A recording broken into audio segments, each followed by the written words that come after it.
अजरहात इंदौरी साहब का एक शेर बड़ा जबरदस्त याद आ रहा है भाई, सुनना चाहोगे? उन्होंने बोला था कि बन के हादसा बाजार में आ जाएगा, जो नहीं होगा वो कल अखबार में आ जाएगा। चोर उचक्कों की करो कदर, क्या मालूम कौन कब की सरकार में आ जाएगा। पता है क्यों ये शेर सुनाया आपको? अभी मोदी साहब राहुल गांधी से मदद मांग रहे हैं और राहुल गांधी भी मदद करेंगे। राहुल गांधी मदद करेंगे, अभी भी पीछे भी तो की थी। जब देश के ऊपर संकट आया था तो सभी साथ थे, और होना भी चाहिए ऐसा, चाहे वो पक्ष हो विपक्ष हो, सबको साथ होना चाहिए। अभी एक डेलीगेशन बनाया जाएगा जो कि 22 मई से और जून तक तकरीबन 20-22 देशों की यात्रा करेगा। उसके अंदर विपक्ष के नेता भी शामिल होंगे, राज्यसभा विधानसभा सभी से लिए जाएंगे और 8-10 के ग्रुप बनाए जाएंगे। वो 20-22 देशों में जाएंगे और लोगों को बताएंगे। ऐसी मजबूरी क्या आ गई आपको पता है? ये मजबूरी आई भान मंडिया और उनके दलालों के कारण। अश्वनी वैष्णव साहब ने खुद बोला था कि इन्होंने ऐसी फजीयत करा दी पूरी दुनिया के अंदर कि अब विश्व गुरु को सफाई देते हुए नहीं बन पा रहा है। अभी तक मोदी साहब का कोई आधिकारिक बयान सामने नहीं आया है, लेकिन कई टाइप के बयान सामने आ गए, कई टाइप के बयान। अभी सफाई देनी पड़ेगी। और यह सच्चाई है कि फंसा दिया है, अब की बार पाकिस्तान ने फंसा दिया। पाकिस्तान तो नहीं फंसाता, लेकिन भान मंडिया और उनके दलालों ने फंसवा दिया। सेना ने अपना काम किया, बखूबी किया। लड़ाई आतंकवाद के खिलाफ थी, किसी देश के खिलाफ नहीं थी। लेकिन इन्होंने क्या किया, वो लड़ाई को देश के खिलाफ बना दिया। इन्होंने कराची, लाहौर, इस्लामाबाद और पता नहीं क्या क्या फतेह कर करके दिया। लड़ाई आतंकवाद के खिलाफ थी। ये चीज मानो या मत मानो, भान मंडिया के दलालों, तुमने ऐसी फजीयत करा दी कि अब विश्व गुरु को बयान देते नहीं बन रहा है। अब उनको राहुल गांधी की मदद लेनी पड़ेगी। और ये कोई पहली बार नहीं हो रहा है, 1994 में भी हुआ था एक बार। पाकिस्तान ने बुरी तरीके से फंसा दिया था। जो ये कश्मीर का मुद्दा, इसको अंतर्राष्ट्रीय स्तर पर लेके आ गया था। वो इस्लामिक देश उसके साथ आने लगे थे। अगर वो मता पास हो जाता, उस टाइम पे अपने प्रधानमंत्री कौन थे? पीवी नरसिम्हा राव थे। और उन्होंने जो डेलीगेशन भेजा था ना, पक्ष और विपक्ष का मिलाकर, उसका नेतृत्व अटल बिहारी वाजपेयी ने किया था। तो क्या इस डेलीगेशन का नेतृत्व राहुल गांधी करेगा? अगर करेगा तो बड़े कमाल की बात। राफेल किस देश से खरीदे थे हमने? फ्रांस से खरीदे थे ना, फ्रांस से। क्या फ्रांस की मीडिया अपने राफेल को खराब बता सकती है? क्या जैसे हमारे देश में मीडिया अगर कुछ बोल दे तो देश के खिलाफ, सेना के खिलाफ लोग चिल्लाने लग जाते हैं, चिल्लाने लग जाते हैं लोग। लेकिन फ्रांस की सरकारी मीडिया की रिपोर्ट तो और ही कुछ कह रही है। और सच एक वीडियो और हाथ लग गया था, इसको भूल गया क्या तुम? ये क्या बोल रहा था इसने? आप देखना, चुनाव के बाद मोदी जी को तीसरी बार प्रधानमंत्री बने दीजिए। अगले 6 महीने के अंदर आप देखेंगे कि पाक अधिकृत कश्मीर भी भारत का हिस्सा हुआ। ये बड़ी बड़ी बातें भीख मांग के खाते। तुम्हारी इन आदतों के कारण है ना, फंसा दिया तुमने, इन आदतों के कारण।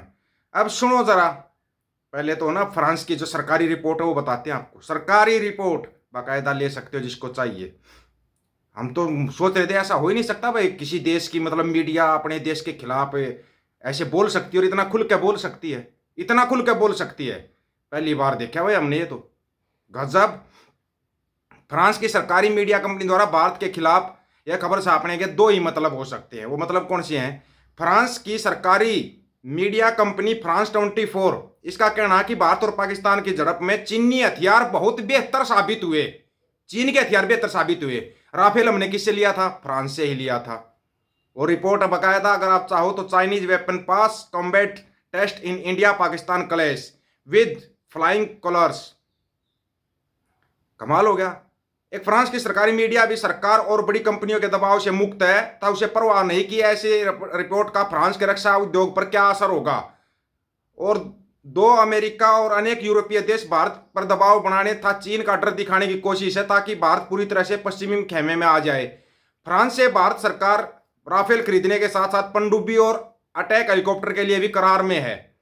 अनेक बड़े पश्चिमी मीडिया आउटलेट ने भी इस तरह की खबरें छापी जो आपको पहले वीडियो में बताया था। भारत को बदलती विश्व व्यवस्था में बहुत सावधानी बरतने की जरूरत है। हमें अपने उन मूल्यों और नीतियों पर लौटना होगा जो स्वतंत्रता के बाद से हाल तक हमारी विदेश और रक्षा नीति का आधार रहे हैं, जो कि उनसे बिल्कुल उलट जा चुके हैं। कौन कौन? प्रधानमंत्री मोदी साहब और विदेश मंत्री साहब, वो नीति ही पलट चुके हैं। अब सुनो, भांड मंडिया और उसके दलाल ने विश्व गुरु को किस तरीके से फंसा दिया कि मतलब कि खुद जो अपने प्रादेशिक मंत्री हैं उनको बयान देने पड़ रहे हैं। देश की मीडिया ने विश्व स्तर पर इतनी जिल्लत कमाई कि विश्व गुरु साफ करते करते थक जा रहे हैं। हमारे गोदी मीडिया ने हालिया भारत पाकिस्तान झड़प के दौरान अपनी कार्यकुशलता से खुले आसमान के नीचे इतना गोबर त्याग दिया कि सरकार साफ करते करते थक जा रही है। ईरान प्रशासन, अमेरिकी प्रशासन और अब चीनी प्रशासन को संतुष्ट करने के लिए सरकार इरादे रात दिन एक किए हुए हैं, जिन्हें हमारे अफवाहबाज बड़बोले मीडिया ने बेवजह नाराज कर दिया। इस झड़प ने यह भी साबित किया कि हमारे विश्व गुरु की बीते 11 वर्षों में की गई असंख्य विदेश यात्राओं का नतीजा यह निकला कि विवाद के समय दुनिया के एक देश ने भी भारत के साथ कंधा जोड़कर नहीं दिखाया, क्योंकि हमारा खुद सरकार का कहना था कि हमारी लड़ाई आतंकवाद के खिलाफ है और इन्हें लड़ाई एक देश के खिलाफ दिखा दी। बोल रहा था ना इनका बड़बोलापन एक दिन लेके बैठेगा, एक दिन लेके बैठेगा बुरे तरीके से। इतनी फॉरेन विजिट के बाद क्या मिला? एक दोस्त नहीं, विश्व गुरु को पाकिस्तान के बराबर लाकर खड़ा कर दिया। खुद ट्रंप साहब का बयान, देश के पैसे से टूरिज्म और मित्र कल्याण योजना ही तो चली, कोई इस टूरिज्म पर हुए खर्च का हिसाब दे सकता है? कोई नहीं देगा। और जो अश्वनी वैष्णव साहब ने बोला था वो भी सुन लीजिए। ऑपरेशन सिंदूर के दौरान न्यूज चैनलों ने जिस तरह की कवरेज की थी उसने दुनिया भर में भारत की किरकिरी कराई। किसी चैनल ने पाकिस्तान के 5 शहरों पर कब्जा किया तो किसी ने पूरा पाकिस्तान अपने कब्जे में ले लिया। खुद सरकार को कई बार चैनलों के लिए एडवाइजरी जारी करनी पड़ी। बावजूद इसके अब केंद्रीय मंत्री अश्वनी वैष्णव ने ऑपरेशन सिंदूर के दौरान भारतीय मीडिया की जो यूट्यूबर हैं उनकी पीठ थपथपाई है, उनकी पीठ थपथपाई है, ना कि भानमंडिया की पीठ थपथपाई है। बड़े कमाल की बात है ना। इन लोगों ने झूठ का एक ऐसा प्रोपगंडा रच दिया, ऐसा प्रोपगंडा रच दिया कि उस प्रोपगंडे के अंदर खुद ही फंस गए। बहुत पहले कही थी कि गले की फांस बनेगा ये, गले की फांस, और मंडिया और उसके दलाल इसको गले की फांस बनवाएंगे। और ये फांस इस कदर बन गया है कि अब लोग ये बताने लगे कि एक नया देश कैसे बनता है।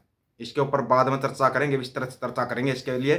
लेकिन सबसे पहले और सबसे बड़ी बात यह है कि इन भानमंडिया के दलालों का इलाज कब होगा, कब इलाज होगा?